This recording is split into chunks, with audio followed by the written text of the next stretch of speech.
So I met the Liver King back in 2021, back before he became the Liver King, before he became famous on the internet. And I got to meet him as a real guy. He was very wealthy, but he was just a regular guy. His name is Brian, obviously, as most people know. So I thought that I would tell my Liver King story. Right now he's in the news. Obviously, I think he threatened Joe Rogan, and I watched a couple of his videos, and he seems like he's in a bad way. But he's also a marketing genius. Like I said, he was very wealthy even before I met him. So who knows what his game is or what he's actually doing. He's a smart guy. People think that he's dumb, and he's not a dumb guy.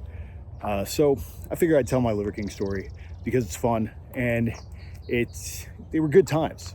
They were good times. So basically, here's how it worked: is that the Liver King, Brian, was a fan of the Way of Men and the tactical virtues. He had actually worked the tactical virtues from the Way of Men into his family crest, which was very flattering to me.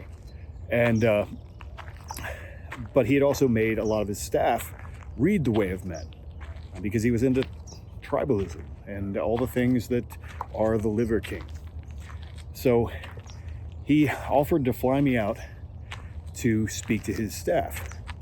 They were having kind of a staff party, and I didn't really realize that until I got there, but I just agreed, and he made me a good offer. He paid me more than I expected to be paid or asked for even. He seemed like a pretty stand-up guy.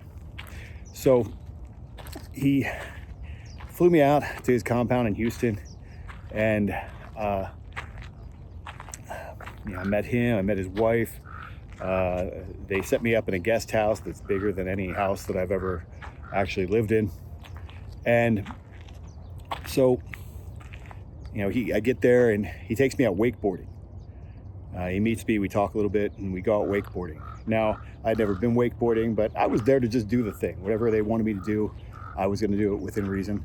And so we go out wakeboarding, and he was pretty good. He was pretty good at wakeboarding. I was not. It was the first time I'd ever done it. And now whenever I talk about wakeboarding, I talk about it, I say it's like being drugged behind a boat drowning.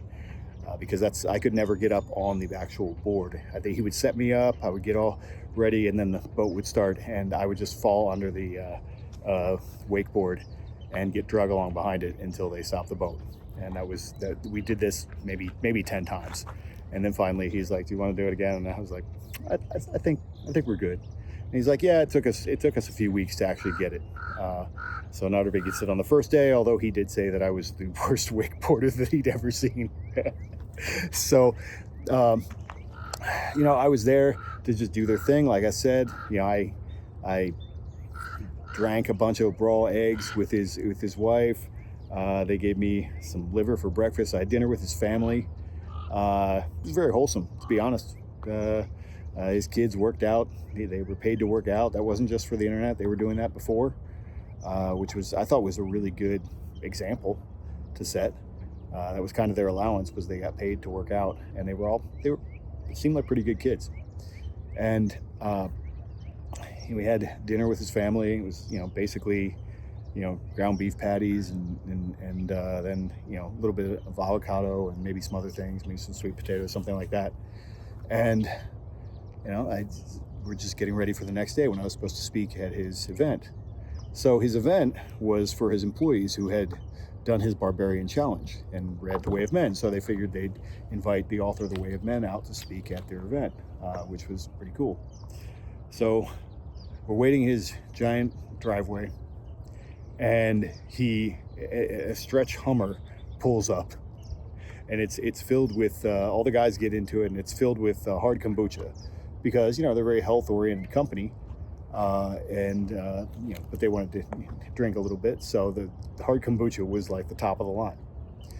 And so we're in this stretch Hummer drinking hard kombucha, and they told me during this process that he and a guy I think he had poached from Amazon, who was in the documentary, which I actually watched, the same guy that I met, they were planning to launch him as the Liver King at that point, but it hadn't happened yet. So, it was in the works.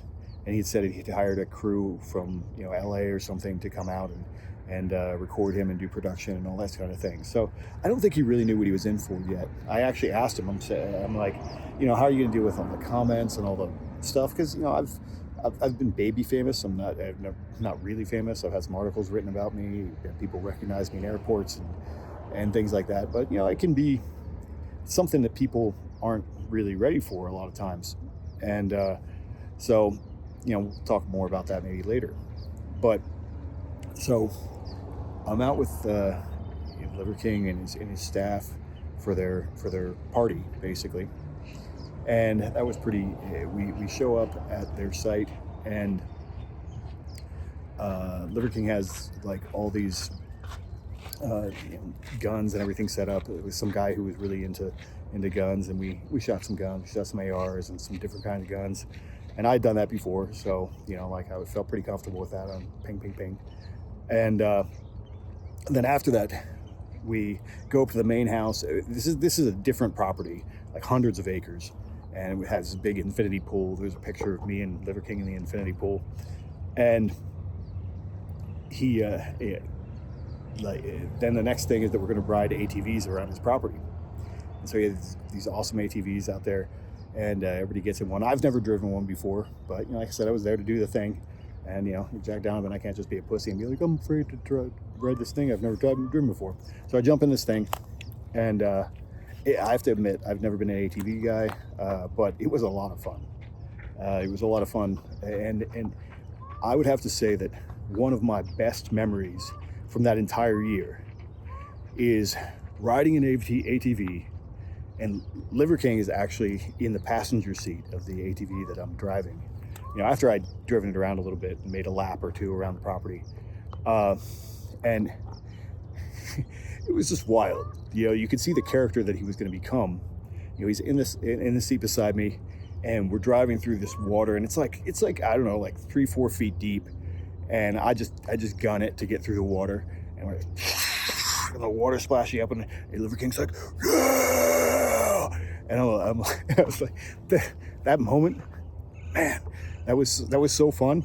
That was literally one of the best moments of that year for me. So I was very grateful that they paid me to come out and have fun. By the end, by the time I left, I felt like that I should have paid them. It was like this crazy little vacation I had. So then we get back to the house, and this second house, not the one he lives in, and he had a truck with guys to play poker. And I'm not very good at poker, but I pretended to play for like a hand and then just chilled out. But his whole staff was playing poker, and with the winner was going to get $1,000. So they were just going to play poker for an hour. At this point, I think Liver King was a little bit buzzed off kombucha, which was funny. And so we do that. I think before we did all this is when I did my talk. I did my talk right when we got to the house before we started the activities.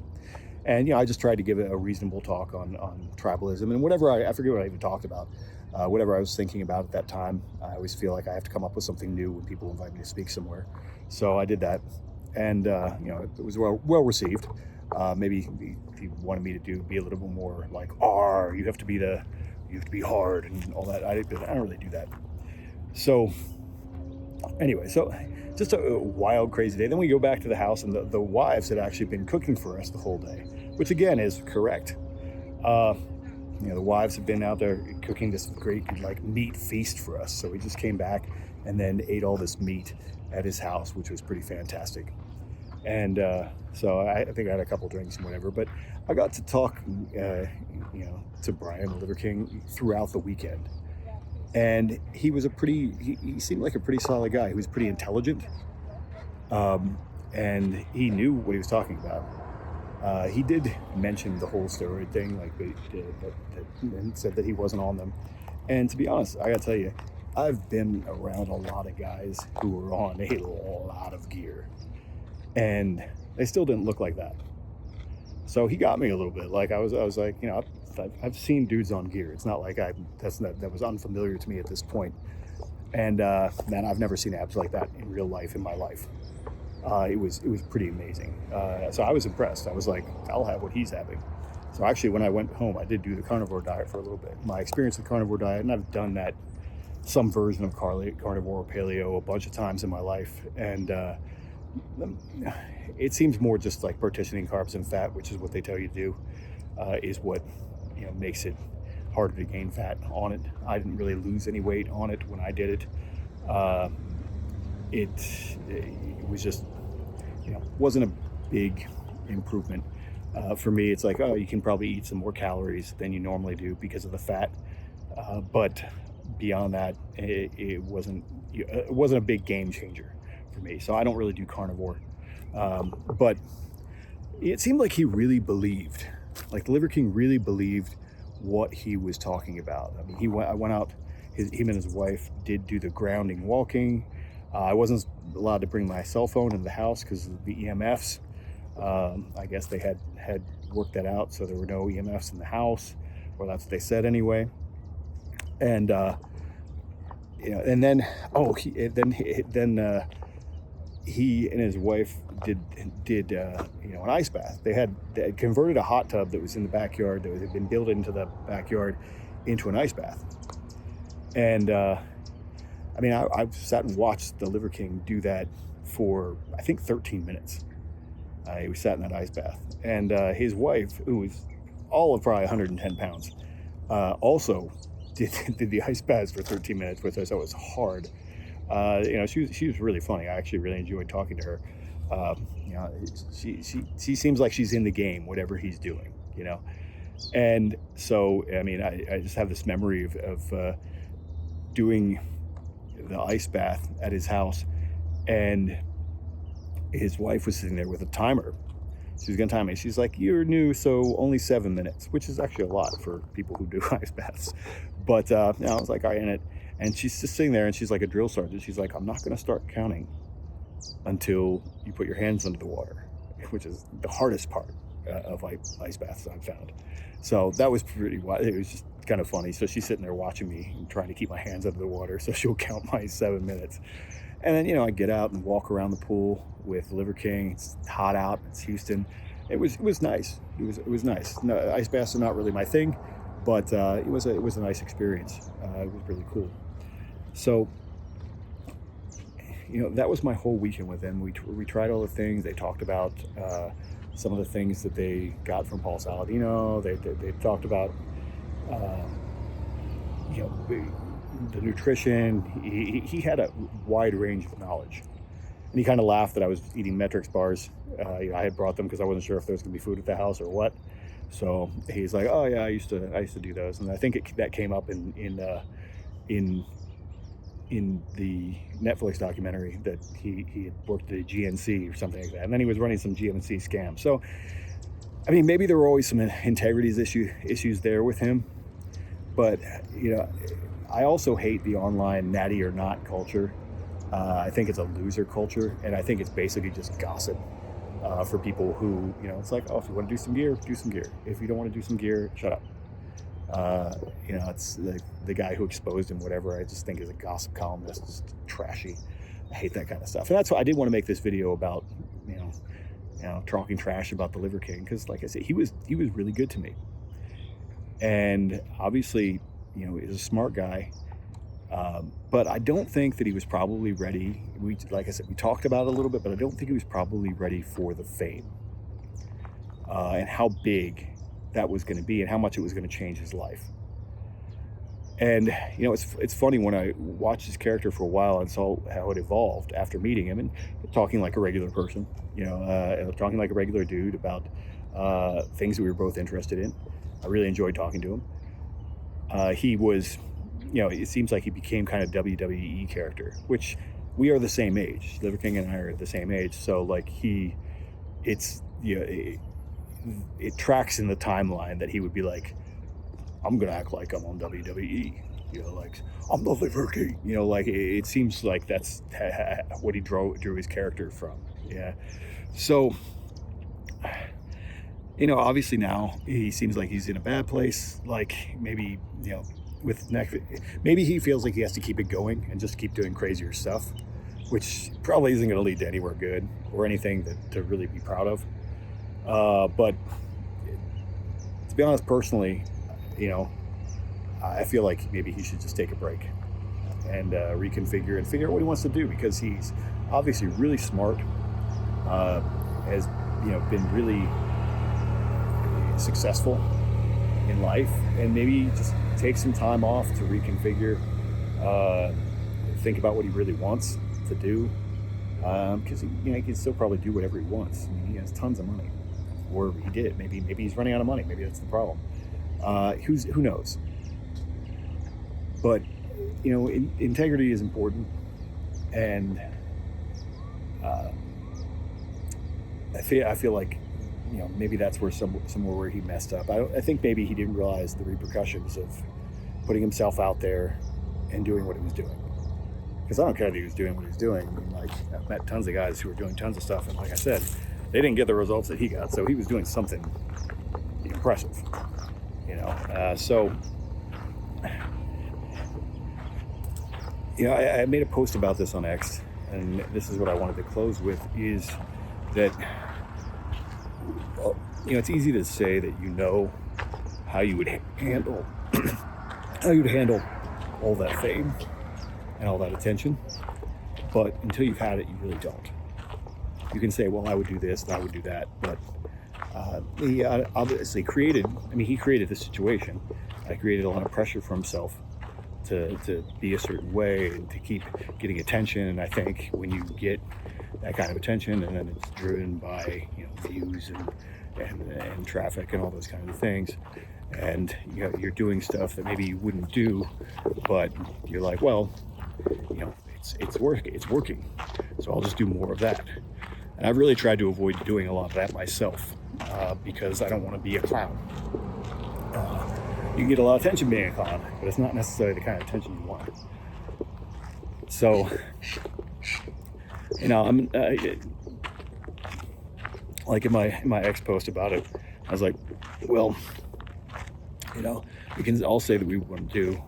Maybe he should know that he's been conquered, as the line from Gladiator. But would you, Quintus? Would I? You get all that attention, all that money. It's an old story. This stuff happens to people, and then it changes them. And hopefully, he finds his way back to some kind of center. So, like I said, I didn't want to talk trash about him, but I do think it's a fun story, hanging out with this guy before he became a big deal. So I hope you enjoyed it, and until next time, stay solar.